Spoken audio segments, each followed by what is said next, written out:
Welcome to Demo Tuesday, another day here that we're going to be talking about some of the things that you can be able to help technically help within your work environment. And in today's demo, we're going to be talking about Power BI project, which is a new development way that we can be able to do when it comes to Power BI desktop. For a while there, Microsoft did not have a way for us to do source control when it comes to Power BI. But with the evolution of Power BI, actually in Fabric environment, we were able now to start. We had the ability now to integrate it with GitHub or Azure DevOps to where you could be able to save your projects when they are on Surface. But that now has been extended to Power BI Desktop, which is what we're going to be talking about. Now, the whole point of this one here is the ability for us to be able to do co-authoring. Microsoft has had co-authoring for a while, and I'll give you a good example here, which is when you have a document like a Microsoft Word document, so long as it lives in some shared environment, let's say like OneDrive or a SharePoint environment, we can be able to open it. Multiple people can be able to open it, and they can be able to co-author that document, and we can all be able to see what's going on. So it's almost similar situation here, but now this one is really coming in from what we call CI/CD, and we'll talk about that more in just a moment, which is multiple people being able to do the development, which we've had when it comes to application development, but we do not have that in Power BI Desktop. But that now is about to change, and we'll talk about that in just a moment. So my name is Leonard, one of the people here at Amly, and I enjoy doing this. Just to introduce our organization here a little bit, we have about 5 decades of leadership experience here, and with a lot of certified people that allow us to be able to do what we do. And in that situation, we are able to bring you the best. So we are not only geared toward Microsoft, but we're geared toward a lot of vendors, which is why we consider ourselves a vendor agnostic, because at the end of the day, our goal is the customer. And being the customer does allow us to be able to give you the best option of what's in the market. So whether it's from data visualization to data platforms to AI platforms to modern workplace platforms to CRMs and such. So we're able to give you the best of the market, which is what we do here. So that's who we are in a nutshell. And I'm going to continue here in just a moment. So for today, as I mentioned, the agenda is not right. For today, as I mentioned, we're going to be looking into Power BI and Power BI Desktop specifically. So if you worked with Power BI for a while, you know this is very, what I have here on the screen is very traditional of what we've used to. This is where you open your Power BI Desktop and you start a project. And then in that case, you save your file. And when you save that file, it actually saves it as .pbix. So this is the Power BI auxiliary binary font.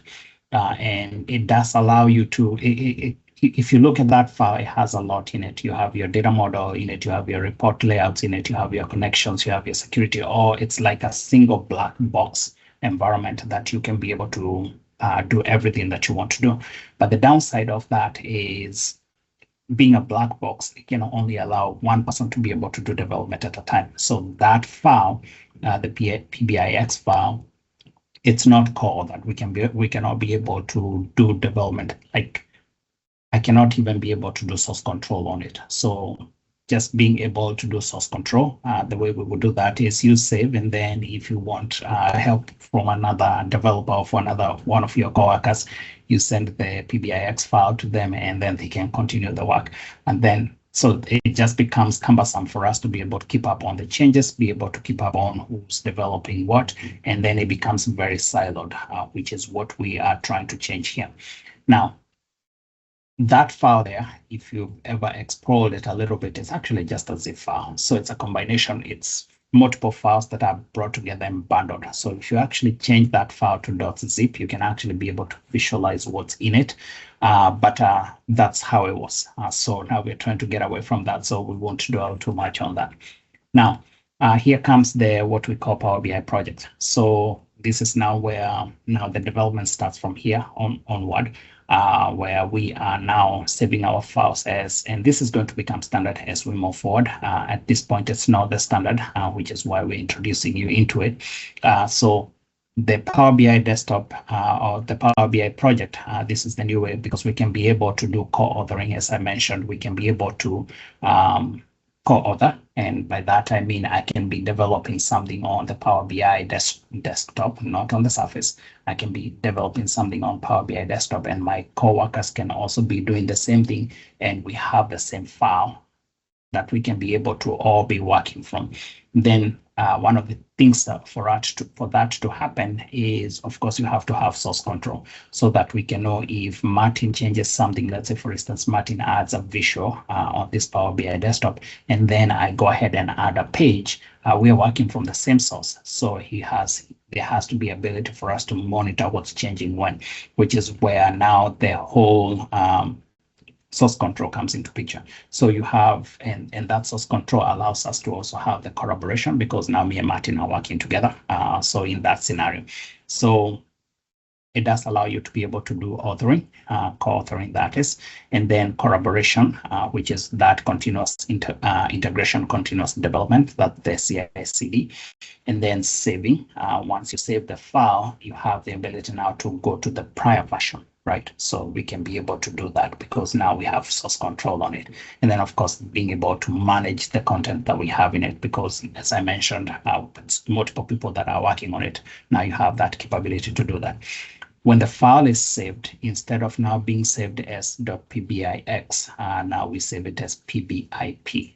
So this is now the Power BI project file, which does address the limitations that we had previously with the PBIX file, and we'll look at that in just a moment. So this one will be more demo heavy than your usual presentation.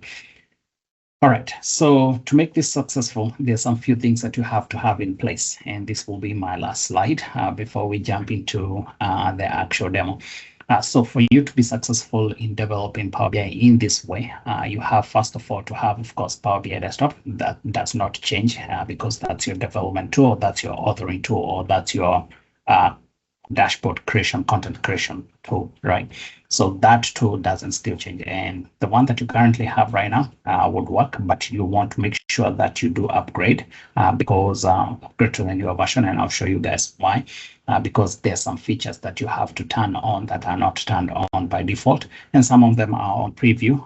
They are actually on customer preview now, which means that they've been vetted out, and now they're available for the end users to be able to also test them before they become general GA, which is generally available. Then it's ideal to have a Git client, so you can either have your Git bash or you can have your Git desktop, or if you're like me, you can use Visual Studio Code. That's usually my preferable way, but you can have the client itself, the Git client, and that allows you to be able to push the changes over to your source control, whether it's Azure DevOps or GitHub or whichever, or even Bitbucket. I haven't tested Bitbucket, but I do know that some of our developers internally, they do use Bitbucket as their source control application based on the features that they do have. But myself, I'm more of a Git user and Azure DevOps, so I know that it works for those. And then Visual Studio, and this is Visual Studio Code. Let me be specific there. It's highly recommendable. That's because it does make things a lot much easier, and I'll show why. But if you are familiar with the other, if you're familiar with just using your PowerShell, your APIs, you can still be able to do the same work, because you can still be able to use your APIs to push the changes over to your whichever the repository that you do have for your code. And then Power BI Service, of course, and Fabric. So these are important because that's how you're going to publish your content, right? So with that, those are things that you have to make this successful, and you'll see where I apply all this in just a moment. And with that, let's get into the meat of all this. All right, so there's a few things that needs to happen whenever you go through this, and I'll go ahead and open one of my Power BI files here, and we do some comparison. this. So this here is our traditional way of Power BI. So we are very much familiar with the Power BI. And one of the ways that you can be able to tell, that's actually the other one, is yes. So one of the ways that you can be able to tell is just your normal Power BI. But when a file is saved as a Power BI project, you'll be able to have some of this structure here. So if I open a traditional Power BI file, let me go ahead and bring one here real quick. You will notice that I don't have those capabilities there. I downloaded this one here, and it's going to be the same file, which also will explain one of the cool things that we'll be able to see as we progress with this.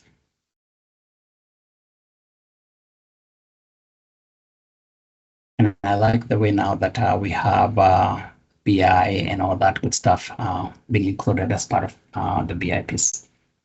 So it's loading. So same file that I do have here. So you will not see from visual perspective, you will not see a lot of difference. It's doing data model load.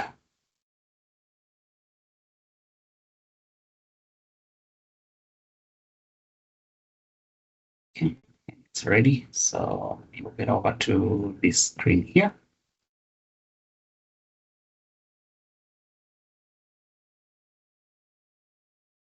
All right, so if I move this file here and I'm going to put them side by side, you notice it's the same file as I mentioned with the one that I just showed, but this is your traditional Power BI desktop, the PBIX file. If I was to look into this, you will notice here that I have that as PBIX file. You can notice that, and then the location of where the file is actually stored. And then you will notice one of the things here, which is uploaded to your OneDrive. That's actually, it's ideal for me to mention here that that's actually one of the limitations that we do have with the Power BI project. At this point, we don't have the ability to upload it directly to Power BI or to OneDrive per se. But you'll notice here that this is your traditional file. And then if I was to look the one that I have at the back here, I have a little bit more information. So I have my file, I have my reports, I have my semantic model and what have you, and we'll look at that here in details in just a moment. So that's one of the cool pieces here. Now, if I was to go ahead and start a new project, and I'll go ahead and do a new Power BI here, this is purely a new file. It has nothing in it. So this is how you get started with this whole development process. And then we'll answer the question of if you have an existing Power BI file or you have an existing PBIX file, can you be able to transition it over now to your Power BI project? So this here is a new file. And of course, it will be, come on, the dragging is just slow. My apologies for that. There we go. So this here is just your normal Power BI file. Now, before you can be able to get started with this, to be able to convert it to a Power BI project, there's a few things, as I mentioned, there's still some things that we have in preview. So you want to actually come in and first of all, enable some of those pieces. So I'll go to my options here.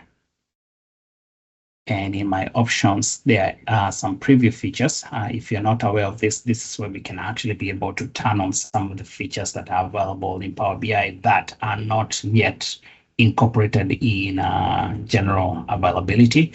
And then out of that general availability, then it becomes a standard part of Microsoft piece. So we have the preview features here. So you want to come into preview features and you want to enable your Power BI project, so save option, and you notice that one that I do have it here. Yes, I do have quite a bit enabled in this case because I do quite a bit of testing as things become available, so that we can solve some of customer issues that maybe that may be hindered by prior versions. So we have that there. And then you have this capability also, and we'll talk about a little bit more on storing the model. So this is your tabular model definition language. We'll talk about that here in just a moment. And then also store this, store the report metadata in PBIR. So that's also important, and I'll dig into that here in just a moment. So you want to first of all have these three pieces here enabled. And then one of the things that will happen is whenever you enable these ones here, it will actually cause you to restart your Power BI so that they can be available now to you. So that's step one. Before we can be able to progress anywhere, we have to have that. Once you have those enabled, now if I come here and I do my file save as, and let's say I'm going to go ahead and save it here. And while I'm saving, I'm going to go ahead and create a folder here. And we'll call this Demo Tuesday 2. It's a folder that right now has nothing, absolutely empty folder. So we'll go into it and then we'll call this file here Demo Tuesday. And there's a reason why this is important, because you'll notice some of, we need to spell Tuesday the right way. You'll notice some of the cool things that happen. So by default, it's going to want you to save it as PBIX file. Remember, again, we're trying to move away from that process of having it where multiple people from individualized, right? So you want to click on your drop down here. We don't want the templates, and we've covered templates previously. So this is where we want this file to be. So this is my Power BI project file. And I'm going to go ahead and save it as that. So you'll notice a few things. Remember, this is just a folder that we just created. There's nothing in it. I'll go ahead and save that. And then I'll go open my folder.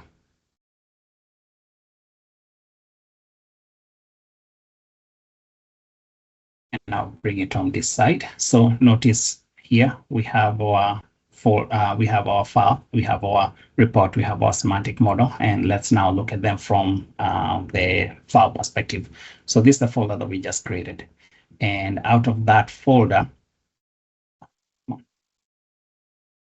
we have quite a bit of things. So I want to dig deeper into this so that you can be able to experience and be able to have understanding of what we have here.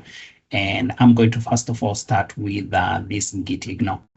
So the git ignore, this is where we apply anything that we don't want to be discovered by our Git whenever we deploy this, whenever we interface it over to our source control. And usually what you want to store there, and we'll talk about it a little bit more, is anything that pertains to local settings. So because now we have multiple people that are interfacing with this. So Martin can be able to open the same project that I do have here, the PBIP, and can be able to interact with it as well. But my local settings that I have on my machine, I don't want those to be in Martin's machine. So that's where we store some of those files. And I can go into it and we'll be able to see what we have in. So I'll bring it over here. You see, so these are some of the pieces that we do have, and we'll talk about it a little bit more in just a moment. All right, so I'm going to start with my model.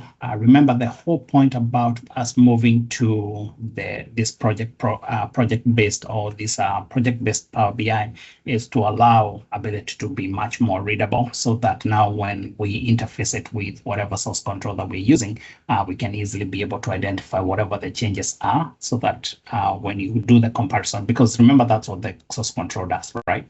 It compares between this file, the changes that you have, and what was there previously, and I can be able to see, okay, there was a page that was added, there was a visual that was added, and what have you, whatever else, so that now we can be able to merge, or we can be able to write whatever changes that we do have in source control and keep tracking that. So that's the whole point here. And I'm going to start with the semantic model here.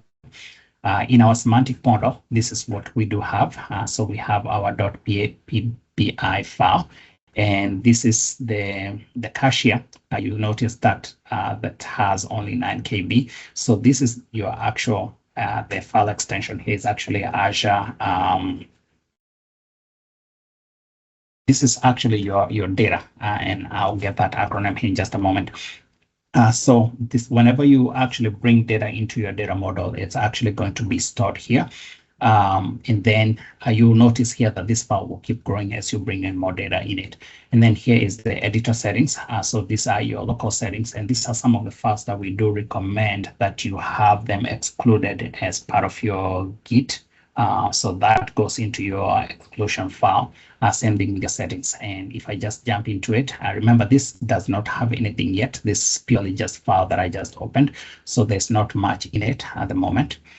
And it's going to open on my other screen here in just a moment.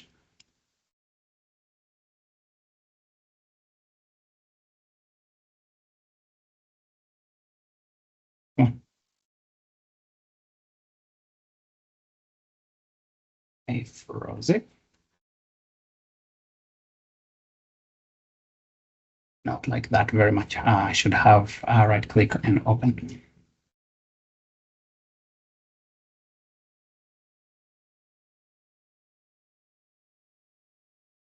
All right, there we go. Let's go ahead and right click this and let's open with Notepad. And let's look at what we have in it. Okay, so that's what we have. So these are your local settings that you do have. So your auto detect relationships, your apparel, and what have you. So remember again, this is all editor settings, and these are some of the files that we do want to exclude from our Git process. The next one that we're going to look at is our definitions here. So this is again your TMDL. So this is what we're talking about, which is our I'm having that one of those moments. So this is our transaction model. So definition language. So tabular model, not transaction, tabular model definition language. So anything that I'm actually, so that's a database that it's going to build. And then when I look at this after we have brought data, and we'll look at it here in just a moment, you'll actually be able to go and see all the tables. So one of the pieces that we're missing here is the tables process. So actually, let me switch this over and let me look at one that are already pre-built. And let's go into this one here. So start with this because it has a little bit more. Now, this file here is actually that same Power BI file that we do have open here. So if I look at that, I can see that that's my wireframe PBI2 report. I can see that that's my model there. So if I go back to my folders here, this is actually this Power BI report to here. And because it has data now, we'll be able to see a little bit more. So going back to our PBI, so again, we talked about that. And as you can see there, as I was mentioning, that this is actually going to have your cached data. So this is all your data that's actually being stored there. So whenever you bring data into it, it's actually being stored in this Azure. Geez, I cannot remember the file extension for some reason. But that's store, that's where your data is. So every data set that I do have into that file, my Power BI file is being stored here. And also to take it a little bit further, let's say, for instance, you go ahead and do some editing in your Power Query. Whenever you do your editing in Power Query, sometimes you don't have that concept of, or you don't have to apply the changes right away. So those ones also show up here as unapplied changes, and those unapplied changes now, whenever you go ahead and do your commit, they will actually be incorporated as part of your cache file there that has the data set and all the changes. All right, going back over here, we'll go to the definition, and in the definition, this is what I was talking about. So if you see here, we have our database and our TMDL file. Then from our TMDL file, we have our tables. So you can actually see all the tables that I do have as part of my data there. So if I go back to my Power BI, those are all the tables that you actually do see here. So I can actually literally be able to see all the tables that I do have within that Power BI file, which again allows us to be able to identify the changes. As the changes are happening, I can be able to bring those ones over. So those are my file, my data there. You can be able to see that, and then the relationships, the model, and what have you. Then the platform. So the platform itself, this does allow us to be able to identify which source control that we're using. So that's another piece there. And then our PBISM file, those are just some of the settings file, the diagram layout, JSON file. So we do have that as well. So these are some of the pieces that we did not have in our previous version, which is the pbix file. So hence, whenever things change, I will not be able to easily identify what has changed, because remember, everything was bundled together as one solution.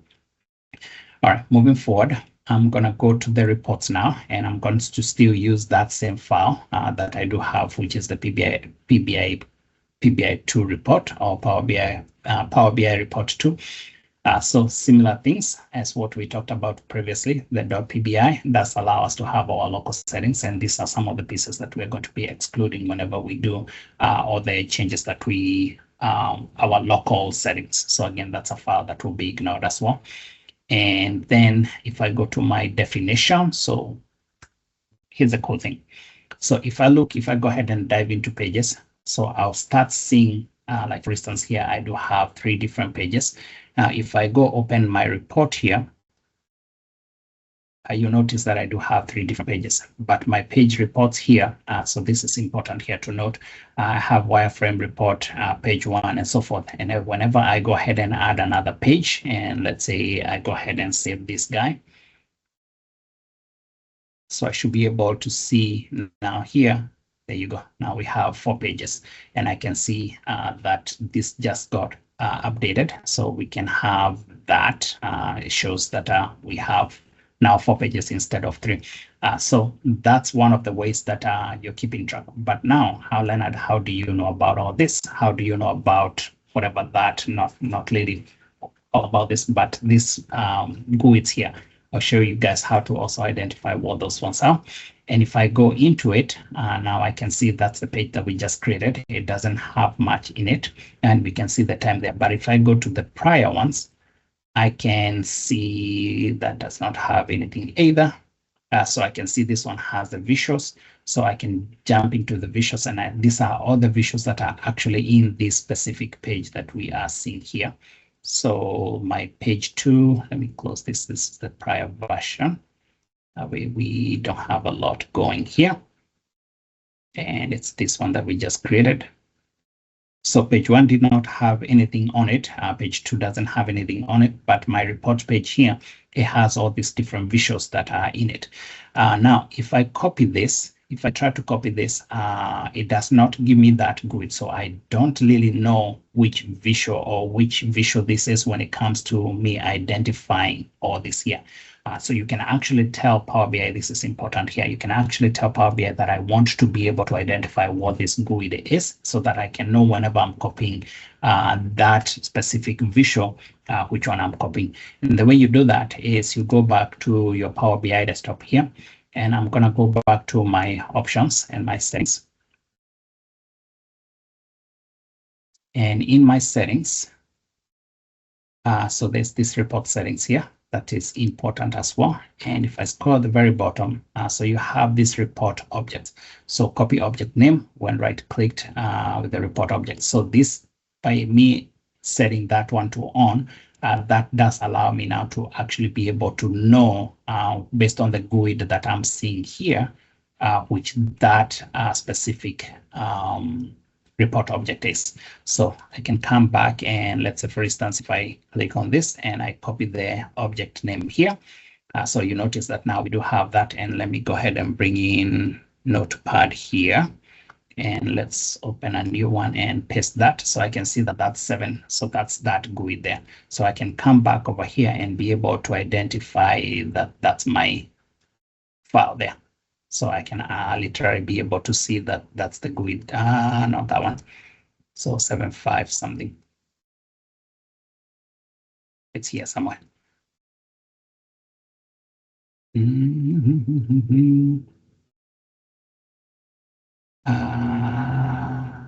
That did not give me what I was expecting, because that should be there. This is the GUID of the visual itself, and these are the visuals that we're seeing.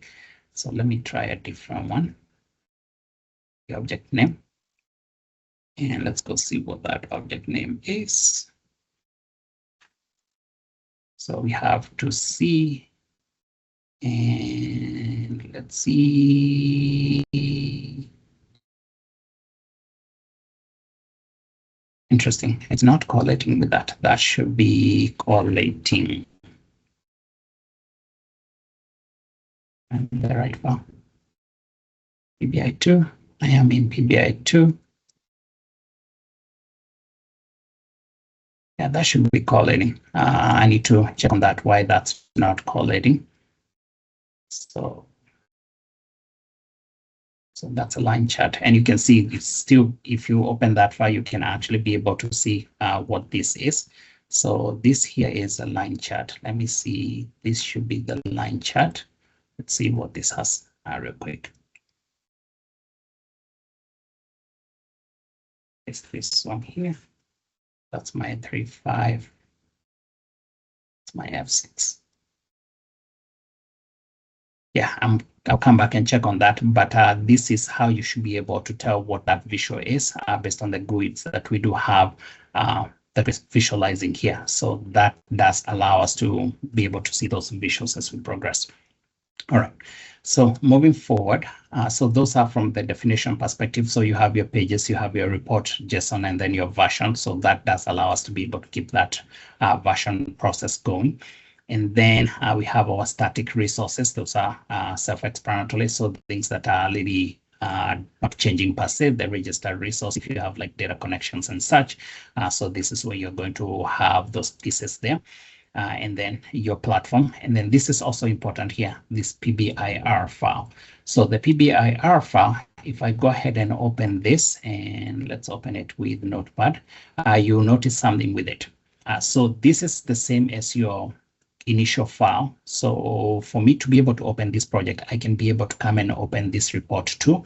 If I double click on this report too, is that's what we're used to, right? It's going to open this file, the one that we do have open here. But this file here does also allow you to be able to open the Power BI itself. And what you have here, and when I visualize it here, you can see that it's actually the one that's allowing us to see the relationship that we do have with our data model. So where our semantic model is per se. So that's the path for our semantic model. So it does know where that is. And literally, I can also use this to open my Power BI project, and it will do the same thing. And the reason why you see it here in this form is because I have it open now with Notepad. So the association is with Notepad, but this file, you have the ability, just like that, you have the ability to also open that same file with your Power BI. It will still be able to open your Power BI. And again, that's the one that's allowing us to be able to see that relationship with the data model and such. All right, moving forward. So we've looked at those two, and we talked about our Git ignore. So this is where we want to apply all the things that we want to ignore whenever it comes to the files that we don't want to, the GitHub to, or your source control to be looking at, mostly your local settings. So that's from the file structure perspective. Now let's talk about, yes, things have changed, and we can see that we have the ease of seeing the tables, ease of seeing the visuals, ease of seeing all that good stuff. But now, how does this really apply whenever we do that continuous integration, continuous development? So what I'll do is I'll go ahead and open my Visual Code. And in my Visual Code here, let me go ahead and get that running. And remember, the Visual Code, it's important to also delineate between Visual Code and Visual Studio. So the Visual Code is completely different from what you have in, it's completely different platform than your Visual Studio. So that's important to delineate. And I am waiting for it to load.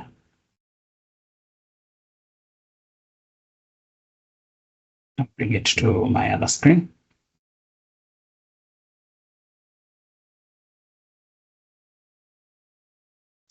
Right, let me bring it here.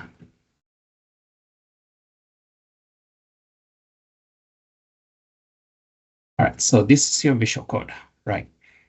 In your Visual Code, let me do this. Let's close this one and let's open a new one. That's because I had an ongoing project. So if I actually use this guy here, let's get out of that one, and I do my, so it's important for us to note here. So that's my Visual Studio, and then this is my Visual Code. So that's the key differentiation there. So even the icon you see there, it's completely different.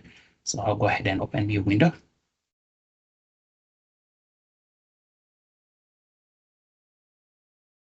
Okay, and that's how now your visual code looks like. So from visual code perspective, first of all, as I mentioned, you need to have your Git account or whatever source control that you're using. So in this case, I have mine already associated to GitHub, and you can see there that I can be able to sign out. I can be able to do all the things that I do want to change, turn off cloud changes, turn on remote tunneling and all that. So this is mostly the tool that you do have to the tool that you have whenever you're doing the interaction with your source control perspective. I'm not going to go into it into details because this really is not about the visual code and how that interacts. But the key thing that I want to mention here is from my source control perspective here, I can now go ahead and associate a folder. So if I go ahead and open a folder, and let's say I'll go ahead and use the folder that we have on our Power BI here. So I'm going to go to my Power BI and I'm going to copy this here.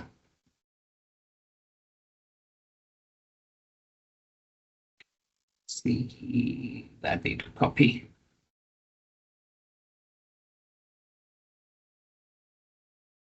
And I go back to my visual code. And we'll go ahead and paste that. So that's the one that we just initiated. So I have this one here. So I'll go ahead and select that folder. And the cool thing about all this is by default now it's able to identify some of the things that I do have. So you can see there that it's doing the scan. So this does allow me to now start seeing the changes that I do have. So these are some of the cool things that we just did. From the changes perspective, if let's say, for instance, I go ahead and add a new page, let's go to our report. And here we're working on Power BI 2. Remember that. So if I go here, actually, let's first of all do this. So I'm going to go ahead and stage all my changes. And then I'm going to go ahead and say this is Demo Tuesday. Let's look at some of the cool things. Say 23. Now go ahead and do my commit. Go ahead and push. It's okay.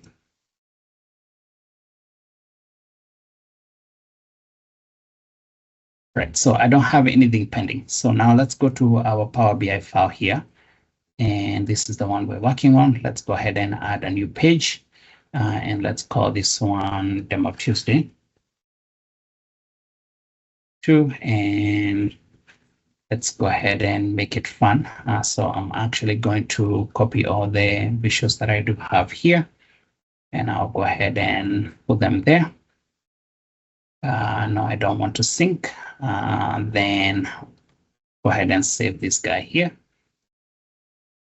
So that's also an important piece there that you want to continuously save as you progress this, because we don't have an auto save as part of this file. Remember, my file does not have direct integration with OneDrive. Hopefully that will come here pretty soon, as we saw with the prior file that I can be able to interact that directly with OneDrive. But this one here, I don't have that capability. So now here we have, let's make things right. So let's demonstrate 2. Now, if I go back to my visual code, and it's going to scan the changes. So now it has seen some of the changes that I do have, and I can actually be able to see what those changes are. So I can see there was a page, there was that there, we misspelled that, then some of the columns that we added. So I can literally be able to see all the changes that just happened with the file. And let's say, for instance, now another developer is working on this and I have my integration with my GitHub, then I can be able to see what changes are. I can be able to stage those changes. I can actually be able to visualize as the changes come in. And as you can see here, they are very readable. So I can actually literally be able to see what those changes were, right? So that's a card that changed.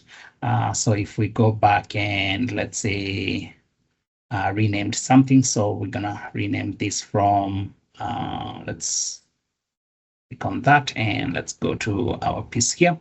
And let's go and say our title now is Sales by Month Demo Tuesday.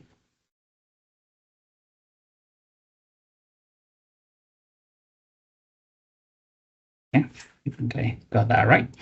Now with that, me saving that, I should be able to see those changes as they happen.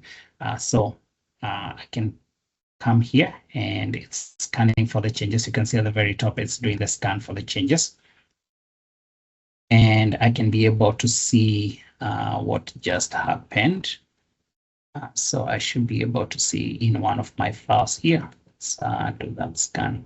In one of my files here, I should be able to see the changes of whatever the name change has happened. So as things change, I'll be able to see them. I can be able to undo the discard changes, whatever I need to do, I can be able to do that. So I have the capability to interact with this.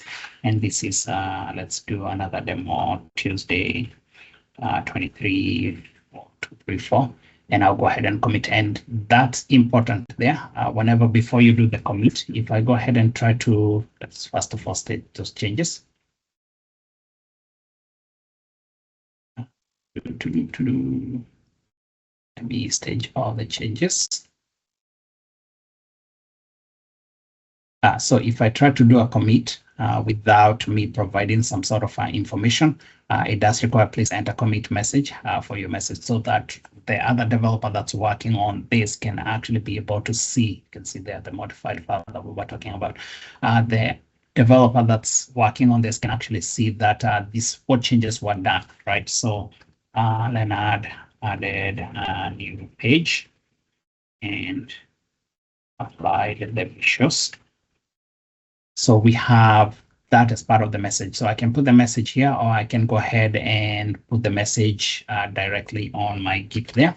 So I'll go ahead and save that. And I should be able to go ahead and do accept the changes at the very top here. So which is the same as my commit there. And we can see that now that has been committed. So I can actually literally see from the visual perspective what really has happened.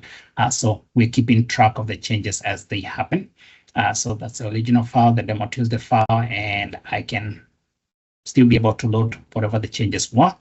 So have the comparison between the prior and the new one.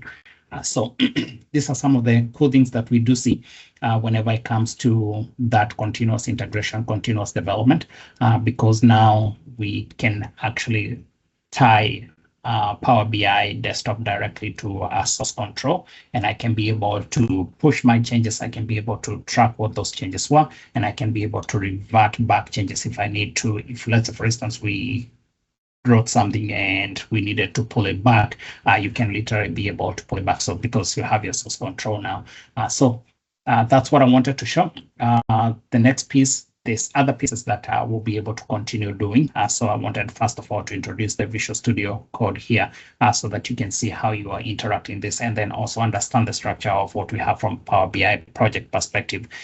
Then from there now we can actually now do the true CI/CD, where we have more than one developer working on it, or even that continuous management of your Power BI desktop files, so that you ensure that you're not losing content as it happens, or if something happens over time, your developer leaves that was doing your Power BI stuff, you still have the capability to revert back and be able to visualize all of these things. So that's what I wanted to showcase this morning. There's more pieces that will continue adding as we go, as I mentioned, because I want now the next piece is to showcase how you do more than one developer at the same time for the Power BI perspective. So I'll go ahead and stop it there, and I'll open the floor for questions, and we'll plan on the next one.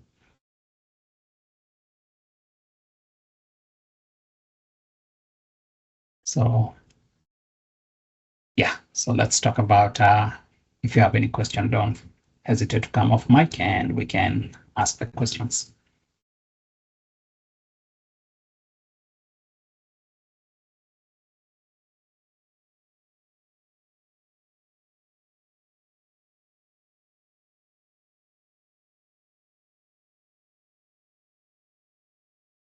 Okay, so that was a great presentation, and I think it's interesting to see how collaboration can be done on Visual Studio Code. And so my question is, I know we have not seen how many developers can work on this, but My question will now be on how to, let's say,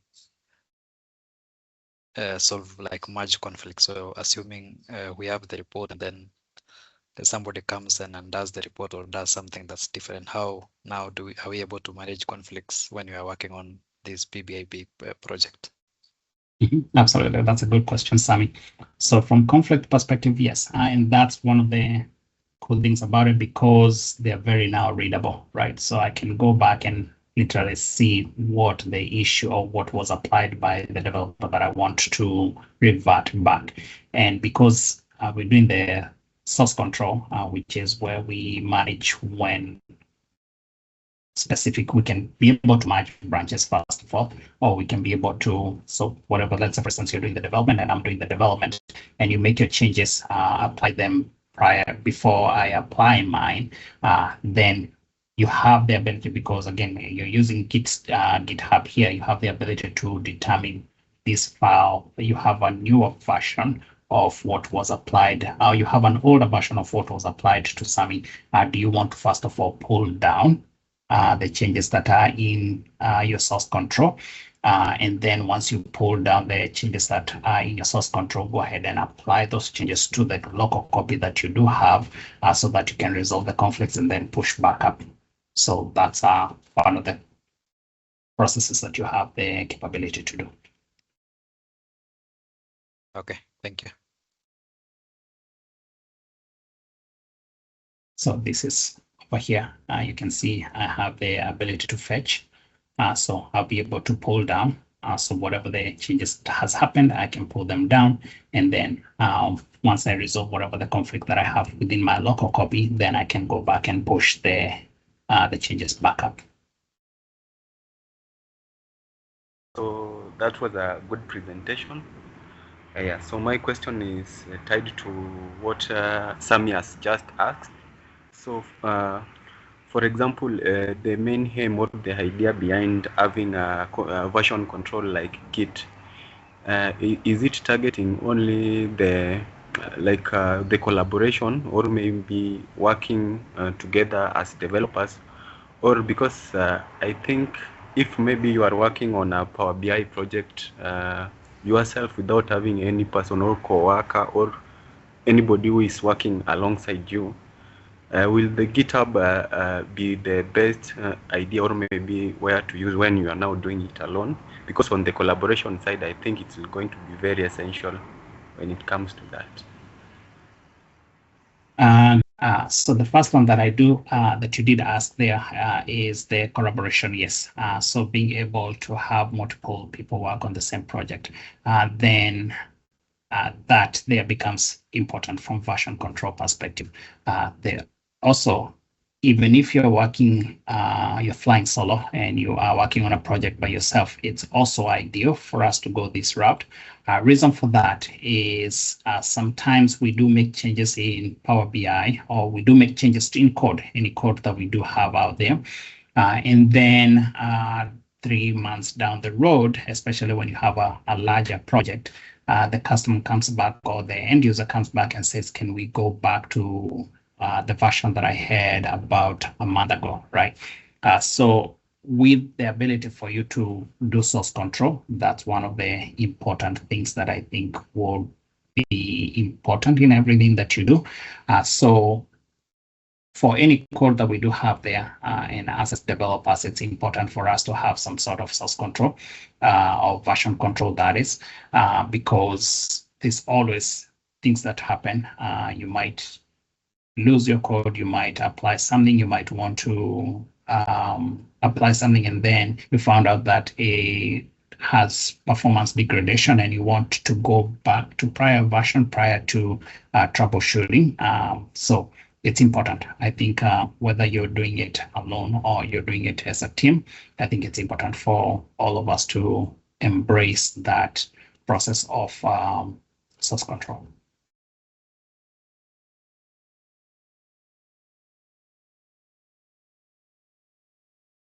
Hopefully that answered your question.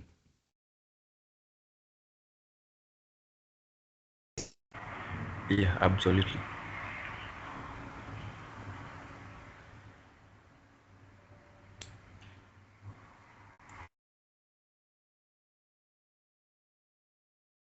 other questions? I think we have a question on the chat.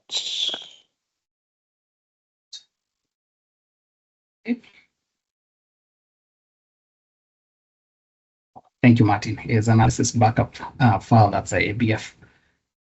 Yes. So does Power BI versioning feature work better with other source control tools compared to others? That's a good question. So as I mentioned, there's a few tools that are out on the market. So like, for instance, you have your Git, you have your Azure DevOps, you have your Bitbuckets. I haven't tried with Bitbuckets, and there's a plethora of version control or source control tools that are out there. The reason why I've geared toward Git and Azure DevOps is because, first of all, they are Microsoft native. So the integration will be natively there, right? So it's not like an add-on, but I've seen us work with, as I mentioned, some of our developers, they do use Bitbucket, and that's, I've seen it, Bitbucket from Visual Studio perspective, Visual Studio itself perspective. So with that, and the integration that I did see them doing with Bitbucket, I think it's actually, it would still work the same way, but I haven't tested it from a Power BI perspective. But I think it would work because, again, you're establishing the connection. Once you establish the connection with your source control, then at that point, it's just monitoring what's changing. So I think it would still work. But I haven't tested it with other beyond Azure DevOps and the Git.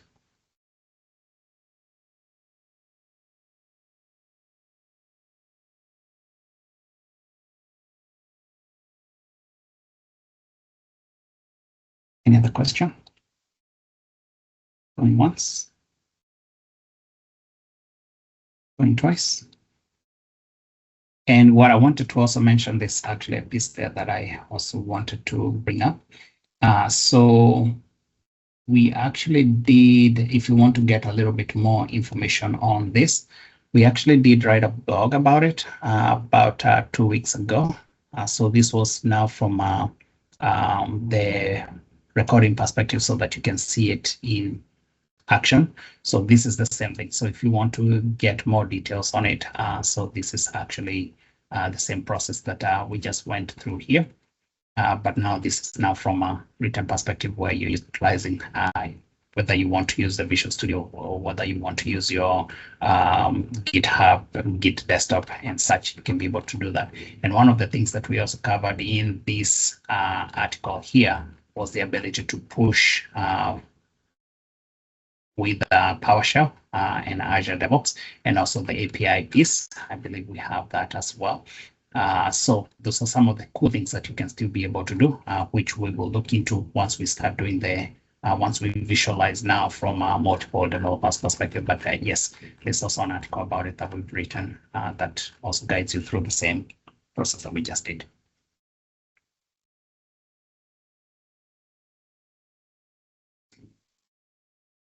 Any other question?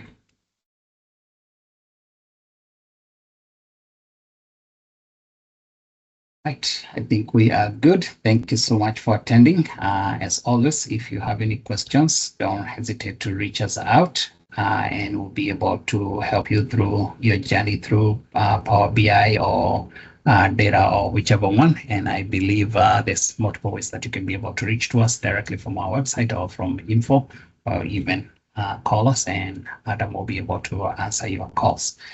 Thank you so much and have a great day.